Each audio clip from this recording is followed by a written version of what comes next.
Hi hello नमस्कार यूट्यूबकर family, स्वागत आहे तुमचं माझ्या नवीन एका रेसिपी व्हिडिओमध्ये। तर आजची आपली रेसिपी आहे उपासाचे थालीपीठ।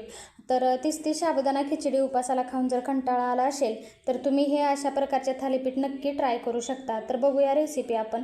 तर इथे वरई म्हणजे भगर मी घेतले, एक मोठी वाटी एवढी आहे। तर अंदाजे घेतली मी, मोजून वगैरे असं काही घेतलेली नाही आहे। तर आपल्याला ही 2 मिनटं एवढी भाजून घ्यायची आहे। भाजून म्हणजे ह्याचा कलर नाही चेंज करायचा आहे, फक्त 2 मिनटं नुसती गरम करून घ्यायची आपल्याला ती। नंतरला मिक्सरला वाटून घ्यायचं, बारीक करून घ्यायची ती। रवाळ अशी बारीक करायची, जास्त पण एकदम पिठासारखी बारीक नाही करायची। त्याच्यामध्ये मिरची, कोथिंबीर आणि जिराची पेस्ट घालायची।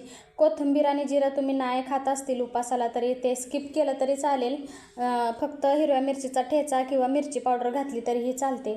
तर त्याच्यामध्ये थोडंसं जाडं भरडं कुटलेलं शेंगदाण्याचं कूट घालायचं। थोडंसं ना त्याच्यामध्ये मी राजगिऱ्याचं पीठ ॲड केलं आहे। राजगिऱ्याचं पीठ नसेल तर तुम्ही त्याच्यामध्ये ना साबुदाण्याचं पीठही घालू शकता। आणि हे मिश्रण आपल्याला सगळं मस्त असं मळून घ्यायचं, एक 10 मिनटं ठेवून द्यायचं आणि नंतर मग थालीपीठ बनवायला घ्यायचे।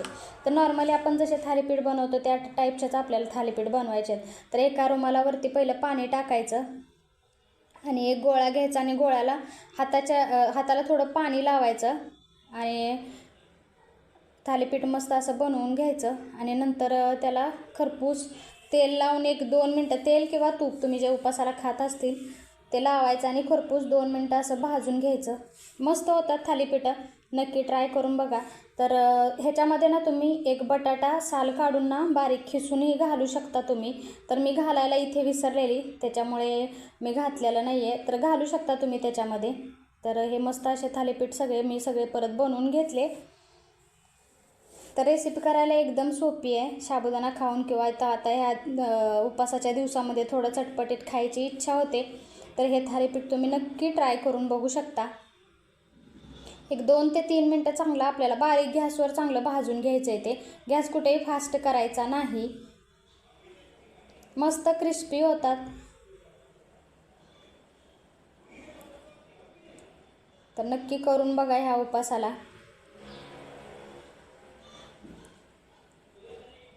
तर मस्त 2 मिनटं भाजून घेतलेला हा आपला भाजून घेतलेले हे थालीपीठ आहे। तर बघू शकता तुम्ही किती छान झाले। तर रेसिपी आवडली तर लाईक करा, चॅनलवरती नवीन असतील चॅनलला जर अजून सबस्क्राईब केलं नसेल तर सबस्क्राईब करा। भेटत जाऊ अशाच नवनवीन रेसिपीमध्ये। तोपर्यंत धन्यवाद, बाय बाय।